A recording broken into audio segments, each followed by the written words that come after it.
Sehingga akhirnya karena keimanannya Asia ini sudah diketahui, disebutkan bagaimana Asia kemudian disiksa oleh Firaun dengan dipendam sampai ke batas perutnya, kemudian disiksa untuk mengakui ketuhanan Firaun, dan dia terus mengatakan memohon berdoa kepada Allah, termasuk doanya yang diabadikan Al-Quran adalah Rabbi b'nili indaka baitan fil jannah.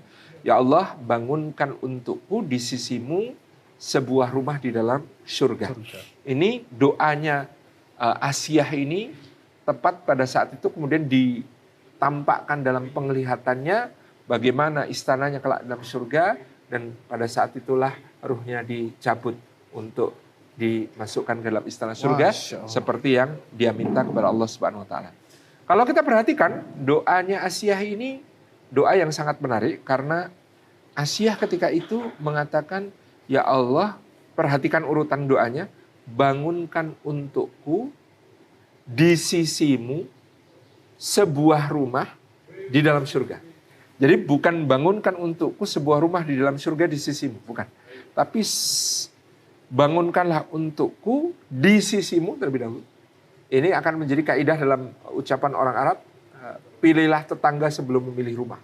Oh, itu maksudnya. Ya, jadi dia yang pertama dia minta adalah ada di dekat Allah. Baru kemudian sebuah istana, baru kemudian sebuah rumah, baru kemudian di dalam surga.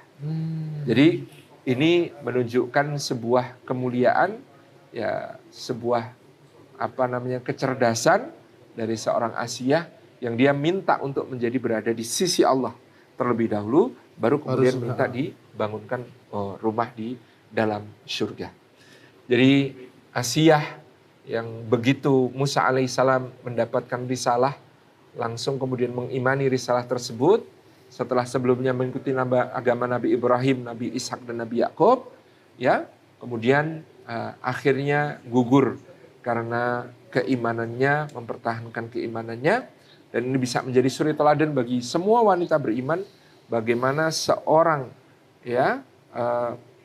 yang diberikan keutamaan oleh Allah menggunakan apapun yang dimilikinya dalam kedudukannya untuk bisa menjadi pelindung bagi kebenaran, untuk bisa menjadi pembela bagi kebenaran, untuk bisa menjadi pelindung dakwahnya Nabi Musa dan orang-orang yang beriman kepada Nabi Musa, termasuk upayanya yang terakhir untuk berusaha menyelamatkan Masitoh, meskipun gagal, tentu hal ini menjadi sesuatu yang sangat dimuliakan di sisi Allah Subhanahu wa taala, sampai akhirnya dia kemudian gugur dengan keimanannya yang sejati dan memiliki doa yang sangat indah, doa untuk menjadi tetangganya Allah, berada di dalam surganya Allah Subhanahu wa taala. Demikian kisah dari Asia. Masya Allah, Ustaz. Wah, ini semakin menambah semangat kita semua.